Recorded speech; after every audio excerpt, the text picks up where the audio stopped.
Coercive control is not a single dramatic act. It is a climate, a slow, deliberate shift in the emotional atmosphere around you, so gradual that you don't notice you're inside it until you can no longer clearly remember who you were before it began. No single incident seems severe enough to name. Together, they form the most dangerous form of psychological abuse that exists. Pattern 1. Identity erosion. It never starts with demands. It starts with opinions, delivered gently and casually. That color doesn't suit you. Your friends are a bad influence. Your taste is a bit much. Each comment subtly reshapes you away from your own identity and toward a version that is more predictable, more dependent, and significantly easier to control over time. Isolation is the primary engine of coercive control, but it never looks like isolation. It's canceled plans with plausible explanations, subtle, persistent criticism of the people closest to you, arguments that seem to arise whenever you spend time with your support network. By the time the isolation is complete, you genuinely believe you drifted away from people by your own free choice. Pattern 2. Time weaponized as control, dictating schedules, expecting to be consulted before any decision about your day is made, creating dependency by inserting themselves into every hour of your existence. The gradual erosion of your freedom of movement is almost always one of the very first concrete restrictions a coercive controller establishes, well before anything more visible begins. Financial control is one of the most underreported and most effective patterns in coercive dynamics. Controlling access to money, knowledge of accounts, and daily spending, typically presented as organization, efficiency, or partnership, as being helpful. In reality, it is infrastructure for captivity. Without any financial independence, the practical act of leaving becomes not just difficult, but logistically and materially impossible. Pattern 3. Confidence excavation. Sustained, low-level criticism of your judgment, your appearance, your competence, your decisions, always delivered with plausible deniability intact. I just want what's best for you. I'm only trying to help. Over time, your self-trust completely collapses. You stop making decisions independently. You begin seeking their approval before you trust your own instincts about your own life. You learn to read their moods before they enter the room. You adapt your energy, your words, the way you hold your body, preemptively, before a single word has been spoken. This is hypervigilance. It is your nervous system's response to chronic, sustained unpredictability. It is not your personality. It is a measurable symptom of the dynamic you are inside. Pattern 4. The shifting rule system. Rules that change without notice or explanation. Expectations that are never clearly communicated but are always rigidly enforced after the fact. You fail standards you never knew existed and could never have prepared for. The confusion this produces is not an accidental side effect of this pattern. It is the precise and deliberate intended outcome. Monitoring and surveillance reframed as love and concern. Checking your phone, your location, your messages, your correspondence, always framed as worry, as care, as needing to know you're safe. The vocabulary of love wrapped around the actual mechanics of captivity. That framing makes it genuinely difficult to object without appearing paranoid, ungrateful, or unreasonably suspicious of someone who loves you. Coercive control does not exist exclusively in romantic relationships. The identical patterns appear in workplaces, in family systems, in close friendships and social groups. The psychological mechanics are precisely the same across every context. The only variable is the nature of the power differential being exploited. Anywhere a hierarchy exists and dependency can be manufactured, this dynamic can take root and grow. Pattern 5. Manufactured dependency. Solving problems they quietly created in the first place. Engineering small crises, then appearing as the timely rescue. Presenting themselves, over time, as the only person who truly understands you, because they have systematically removed everyone else who once did. The dependency you now feel toward them is not organic. It was deliberately constructed from the beginning. The emotional cycle inside coercive relationships follows a completely recognizable pattern. Tension builds, an incident occurs, a honeymoon phase follows, renewed affection, apologies, sincere-seeming promises of change. Then, tension builds again. The honeymoon phase is not evidence that things are improving or that real change is coming. It is the precise psychological mechanism that keeps people inside the loop. Pattern 6. The physical environment weaponized as control. Dictating where you live, controlling who has access to your home, managing whether you have your own copy of the key. Space becomes leverage. When your physical environment is managed and controlled by another person, your fundamental sense of safety is placed under the management of that person too. Public versus private, the performance and the reality. In public, charming, generous, attentive, the person that everyone around you admires and loves. In private, cold, controlling, critical, deeply unpredictable. The gap between these two versions is extreme enough that when you attempt to describe the private reality to anyone else, they frequently do not believe you. That disbelief is part of the architecture. Pattern 7. The narrative monopoly. They control the story surrounding the relationship. They are the ones speaking to mutual contacts about what is happening. By the time you attempt to offer your own version of events, a different version already exists in every room you walk into. One in which you have always been, consistently and obviously, the problem.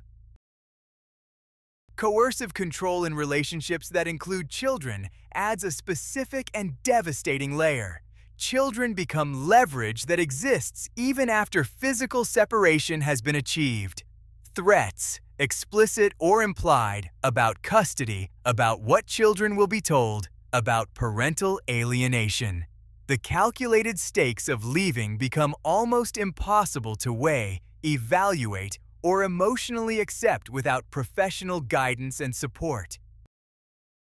One critical and under-discussed reality: leaving is statistically the most dangerous moment in the entire coercive dynamic. Research consistently confirms that the period immediately following separation carries the highest risk of escalation. This is not a reason to remain permanently. It is a reason to plan carefully, thoroughly, and with the active support of trained professionals who understand what you are navigating. Pattern 8. The threat ecosystem. Threats do not need to be explicit or direct to function effectively. Implied consequences are sufficient.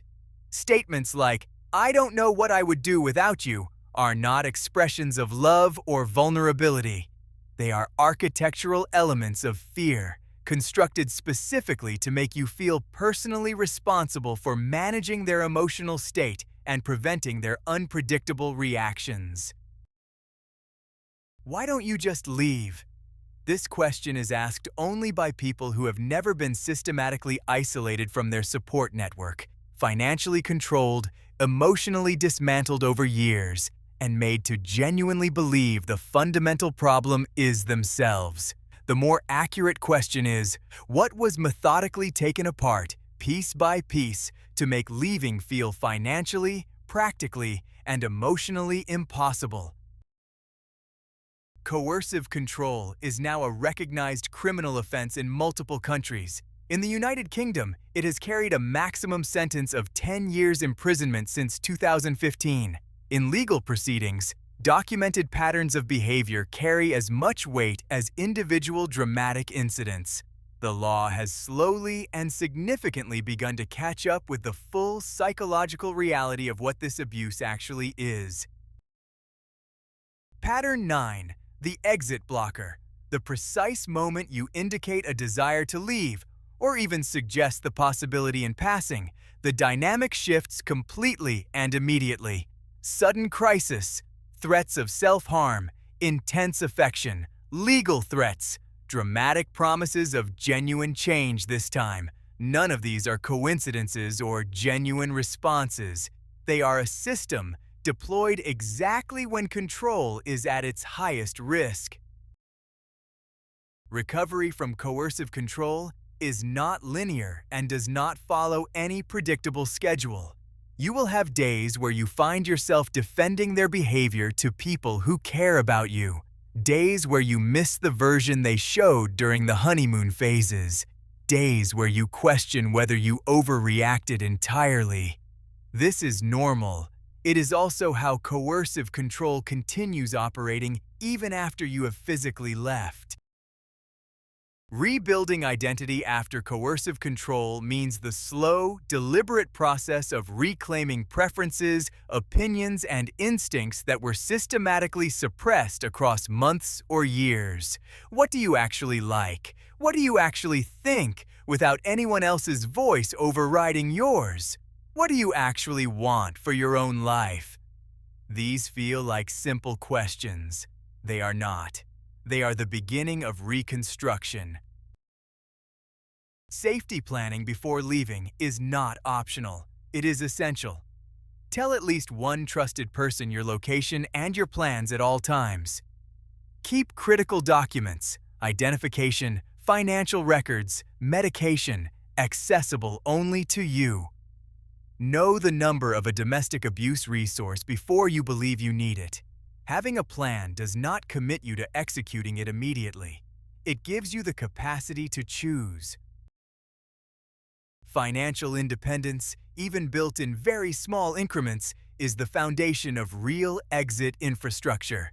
A separate account, a small amount, set aside consistently and quietly over time. Personal access to your own identification documents. These are not acts of deception towards someone who loves you. In the specific context of coercive control, they are acts of essential and overdue survival preparation. Your instincts about this relationship were accurate significantly earlier than you were able to acknowledge to yourself or to anyone else. Most survivors, in retrospect, report knowing that something was fundamentally wrong long before they had the language or external validation needed to name it clearly. The voice that told you something is wrong, that voice was always telling you the truth. Support resources exist and are available to you right now. In the United Kingdom, the National Domestic Abuse Helpline at 0808 2000 247. In the United States, the National Domestic Violence Hotline at 1-800 7999 733. Both are free, fully confidential, and staffed by trained advocates who will not judge you for still being in the situation or for not yet being ready to leave.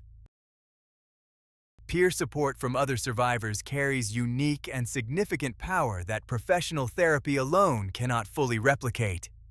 Hearing another person describe your specific experience, in your own words, with the feelings you thought were yours alone, breaks the isolation that coercive control depends on to function. It confirms that what happened to you was real, was a documented pattern, and was not caused by any failure in you. The version of you that exists on the other side of this experience is not broken, diminished, or permanently damaged. It is calibrated. Having survived and recognized coercive control, you will identify these patterns earlier in future relationships, enforce your own boundaries with greater clarity and consistency, and choose people with far more deliberateness and precision. The experience does not define you. It will absolutely inform you. Trauma responses following coercive control are not character flaws and are not personal weaknesses. Hypervigilance, difficulty extending trust to new people, emotional dysregulation in environments that echo the original dynamic. These are neurological adaptations to an abnormal and genuinely dangerous environment. In a safe environment, they measurably recalibrate over time. That is not weakness. That is neurobiology working precisely as it was designed to. If you are inside this right now and this video reached you today, that is not an accident. You found it because something in you is actively searching for language to describe what is happening in your life. That search is the beginning of something important. You are not imagining it. You are not overreacting. You are not alone, and you already know more than you think. Coercive control is deliberately designed to be invisible to everyone who's not living inside it, until you know exactly what it looks like. Now, you know what it looks like. Share this video with someone who might need it today. Subscribe for weekly psychological self-defense. And remember, your awareness is not just protection for yourself, it is protection for the people around you.